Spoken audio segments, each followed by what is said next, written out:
नमस्कार। आप सुन रहे हैं द बॉलीवुड रेडियो और मैं हूं आपके साथ आकाश। दोस्तों, आज के इस पॉडकास्ट में किस्सा है रेखा का। बात अमिताभ की करेंगे और उस हादसे की जिसने सारे देश को सन्न कर दिया था। एक बार रेखा ने एक इंटरव्यू में कहा था कि मैं जानती हूं कि लोग यही कहते होंगे, बेचारी रेखा पागल है उस पर, फिर भी देखो, शायद यही बेचारगी मेरा नसीब है। सिलसिला तो बॉक्स ऑफिस पर ढेर हो गई, लेकिन अगले एक साल के भीतर कई कामयाब फिल्मों ने अमिताभ का वन मैन इंडस्ट्री का तमगा बरकरार रखा। ये कामयाब फिल्में थीं लावारिस 1981 में आई, और इसी साल आई कालिया। 1982 में आई सत्ते पे सत्ता। 1982 में ही नमक हलाल, खुद्दार।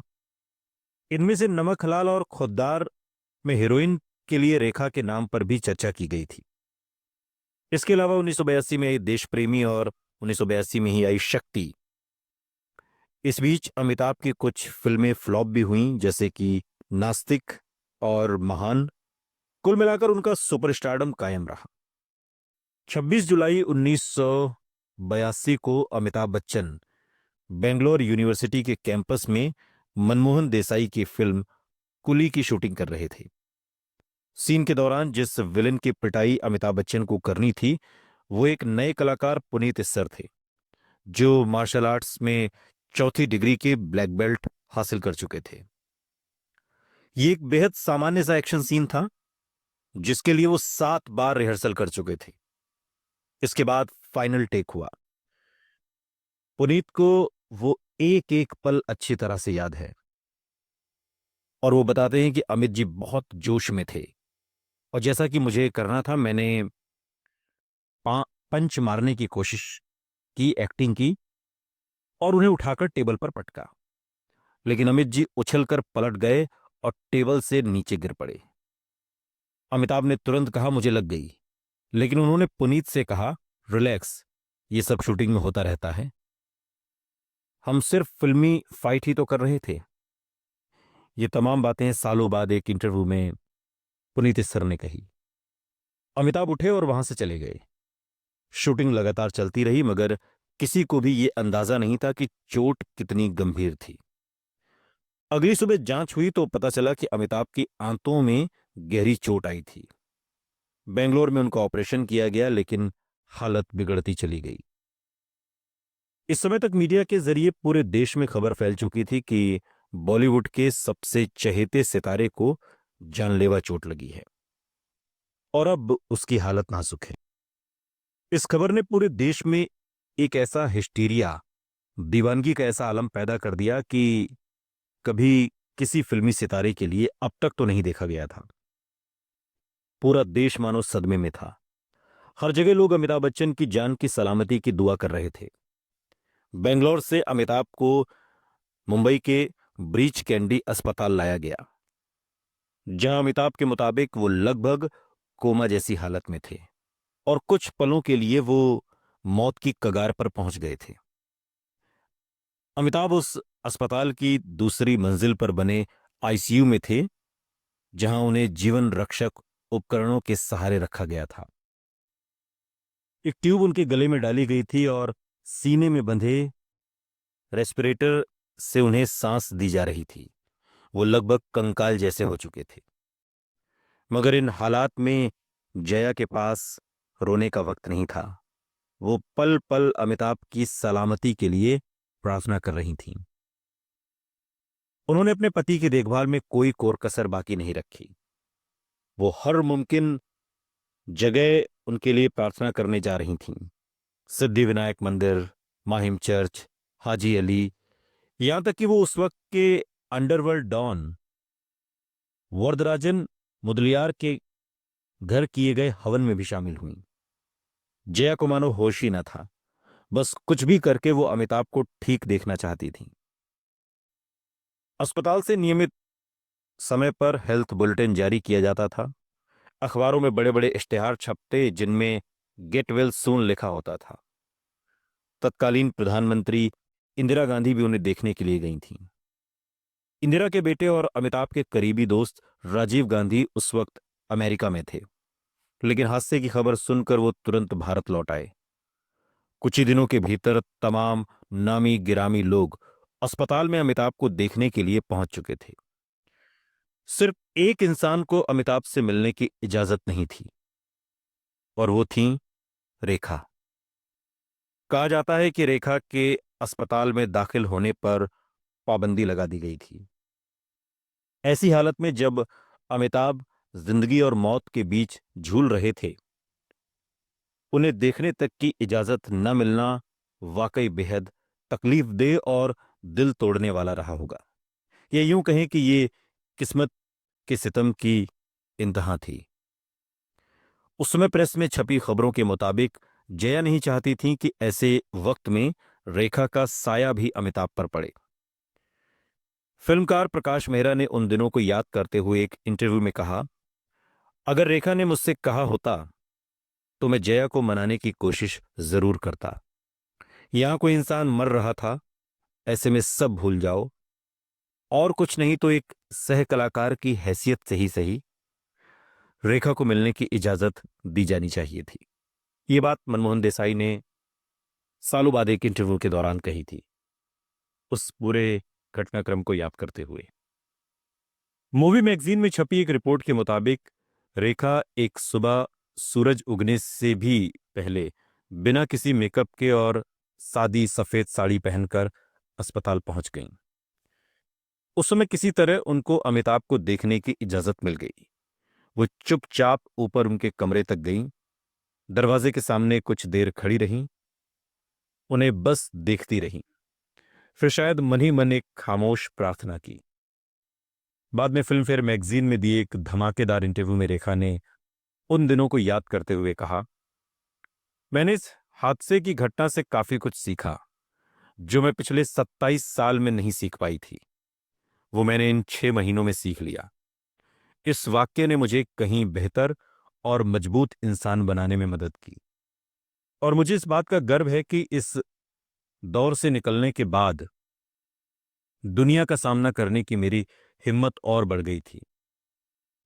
अपनी मजबूरी और दर्द को बयां करते हुए उन्होंने आगे कहा, जरा अंदाजा लगाइए कि मैं उस इंसान से अपने जज्बात भी बयां नहीं कर पा रही थी।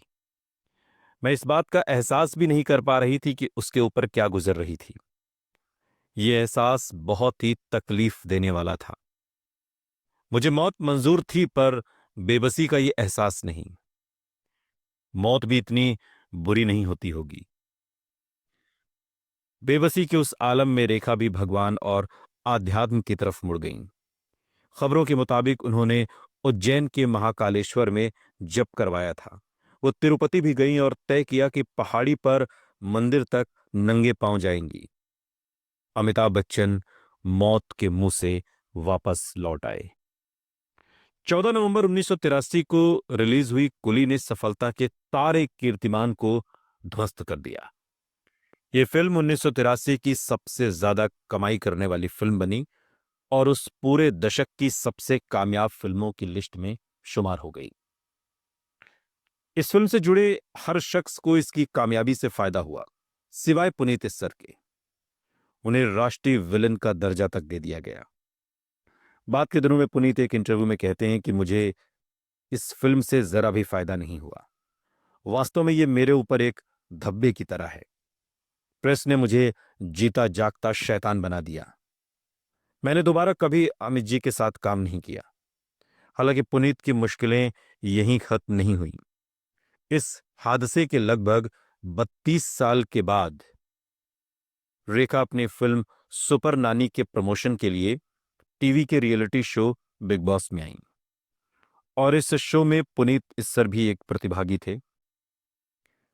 जहां एक और रेखा ने शो के हर प्रतिभागी से हंसी मजाक और बातचीत की, वहीं उन्होंने पुनीत को लगभग अनदेखा कर दिया। वास्तव में वो हर किसी से गले लगकर मिली, लेकिन जब पुनीत सामने आए और उन्होंने अपनी बाहें फैलाईं, तो रेखा ने उनसे बड़े अनमने ढंग से हाथ मिलाकर किनारा कर लिया। ऐसा लग रहा था कि रेखा इतने सालों के बाद भी पुनीत को माफ नहीं कर सकी। उनकी नजर में शायद पुनीत सिर्फ उस हादसे के लिए ही जिम्मेदार नहीं थे जिसमें अमिताभ को चोट लगी, बल्कि वो उन हालात के लिए भी जिम्मेदार थे जिससे उनका रिश्ता कभी उबर ही नहीं पाया।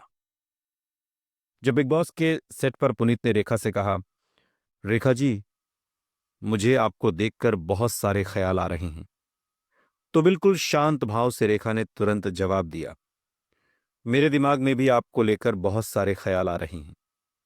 जाहिर है कि इशारा कुली की घटना की तरफ था।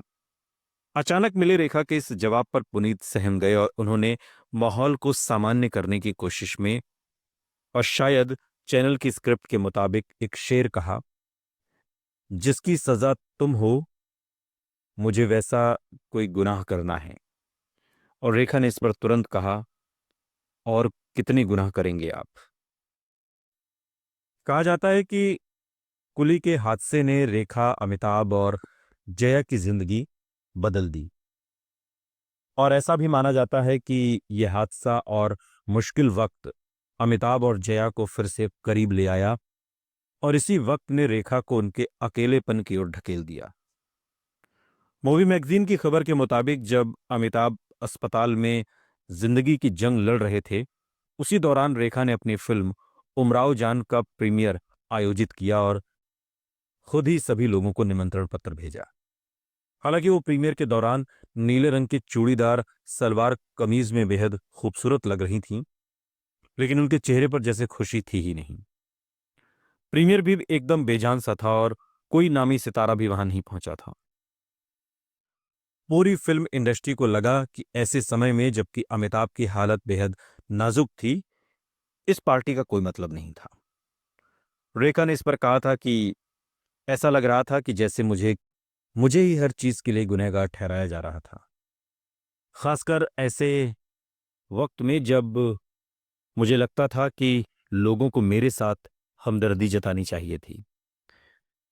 मैं चाहती थी कि लोग मुझे समझें, मेरे साथ खड़े हों, लेकिन ऐसा करने वाला कोई नहीं था।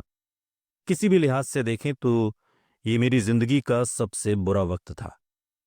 मैं यकीन नहीं कर पा रही थी कि जिन लोगों के साथ मैं हमेशा ही बड़े अच्छे तरीके से पेश आती थी और किसी भी कीमत पर मैंने उनकी मदद की, वो लोग ही पूरी तरह से मेरे खिलाफ हो गए थे। गॉसिप पत्रिकाओं ने प्रीमियर के लिए रेखा की आलोचना की। ये भी इशारा किया गया कि सुपरस्टार इस बात से बेहद दुखी थे और जया से ज्यादा उनका इस बात पर जोर था कि रेखा के लिए अब उनके दरवाजे बंद हो जाएं। आमतौर पर इन बातों पर ज्यादा न बोलने वाली जया ने भी इशारा किया कि उनका वैवाहिक जीवन अब बिल्कुल ठीक है, सिवाय उस इंसान के जो दूसरी औरत होने का दम भरता है। वो अब तक इस हकीकत को स्वीकार नहीं कर पा रहा।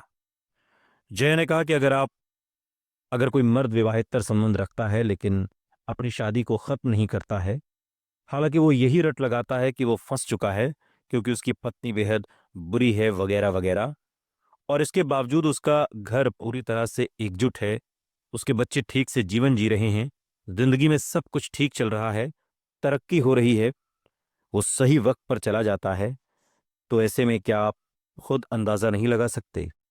ये तो तुरंत समझ में आ जाना चाहिए। हालांकि रेखा ने अपने दावों को जरा भी कमजोर नहीं माना।